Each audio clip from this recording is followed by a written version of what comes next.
Have you ever paused your daily life to consider what's happening around you?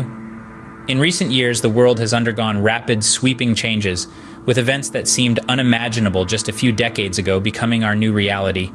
It's as if we're living in a whirlwind, and the news media, with its relentless flood of information, isn't helping. If anything, it's contributing to a growing sense of desensitization among us.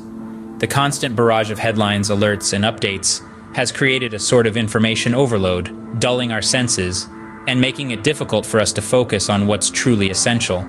But what if this isn't just a side effect of our digital age? What if this desensitization, this loss of focus, is part of a larger, more insidious plan? Enter the concept of demonic reversal. This is a term found in many holy scriptures describing a practice where demons, the unseen entities that exist among us, often present themselves clothed in light. In other words, they disguise their true, malevolent nature under a veneer of goodness, making it difficult for us to recognize them for what they truly are. This is not a new concept, but it's one that is becoming increasingly relevant in our modern world. Now let's take a moment to consider our religious institutions. These are establishments that are supposed to guide us towards the light, towards goodness and righteousness. Yet we're witnessing a growing disdain for these institutions. More and more people are distancing themselves from organized religion, and it's not hard to see why. Scandals, abuses, and corruption have eroded the public's trust, casting a long, dark shadow over these once revered establishments. But the question we must ask ourselves is this: how did this decay come about?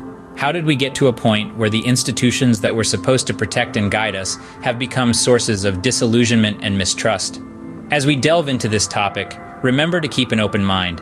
The unseen among us are real, and their influence is more pervasive than you might think. Many of you might point out the scandals involving child abuse and the subsequent cover-ups within churches. There is no denying that these grievous acts have played a significant role in the decline of faith in religious institutions. But have you ever considered the wider context of these scandals? Have you ever questioned why such vile acts are allowed to happen in places of worship? The answer might be more chilling than you expect.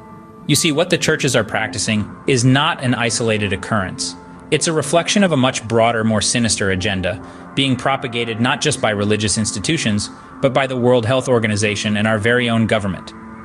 The agenda I am talking about is the normalization of pedophilia. Yes, you heard it right. They are attempting to rebrand pedophilia as a mere sexual preference, referring to pedophiles as MAPs, minor attracted persons. This is not just a simple rebranding. It's a calculated manipulation aimed at desensitizing us to the horrors of child exploitation.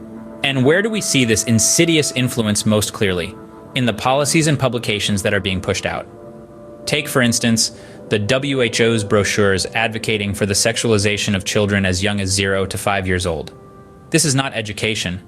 It's a blatant attempt to normalize the abnormal, to blur the lines between right and wrong. So what does this all mean? It means that these institutions which we once trusted to guide us have fallen prey to something far darker. They're not just promoting harmful policies, they're actively furthering the agenda of demonic forces. Yes, it's a bold claim, but when you consider the evidence, when you see the perversion of morality being pushed as normalcy, it's hard to deny. Yes, the devil, it's more real than most people would like to admit. Along with the devil, there are demons or fallen angels. These entities, as old as time itself, have a long history of interacting with humanity. One method they employ is something known as demonic reversal. This is a twisted practice where they invert the natural and moral order of things, often using it to mock and confuse us. Let's take a moment to consider some examples.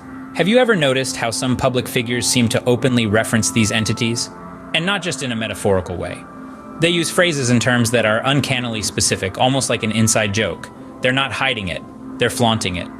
Take, for instance, the shocking statement made by a notable figure who referred to peace activists demanding a stop to arms shipments as fallen angels from hell. Outrageous, isn't it? But such incidents are not isolated. They're embedded in our culture, our media, our politics. The sad truth is our society has become so desensitized to these remarks that we hardly bat an eye. It's as if we've been conditioned to accept these disturbing references as normal. But is it normal? Is it acceptable? They're telling you right to your face, but most people's perception has become so dulled that they hardly notice it. It's time to wake up, to challenge these narratives, to question the reality we've been fed. Because if we don't, who will? It's important to distinguish between ghosts and demons. To grasp these concepts, we need to delve a little deeper into understanding our own true nature. Have you ever heard of out-of-body experiences or the phenomena of remote viewing? These experiences hint at the duality of our existence. Now picture a human being as composed of two distinct parts. The first is the physical body, a kind of container, if you will, vibrating at a frequency determined by the energy it absorbs. In our case, this energy is largely derived from the sun. The second part is our soul, the animator of our bodily container. The soul has the unique ability to alter its frequency, to shift its vibrations, making it essentially a chameleon in the spectrum of frequencies. This shift in vibrations can be thought of as a transition to another dimension. It's akin to changing the channel on a radio, tuning into a different frequency to receive a different station. This isn't an easy task, though. It requires significant training and a considerable amount of energy, akin to a marathon runner preparing for a race. Some refer to this as phase shifting instead of dimension transitioning. Either way, it's about changing our perception, our vibrational state, to perceive what's usually beyond our reach. You can alter the vibration of the soul, which requires a lot of training and energy, and can be described as transitioning to another dimension or phase shifting.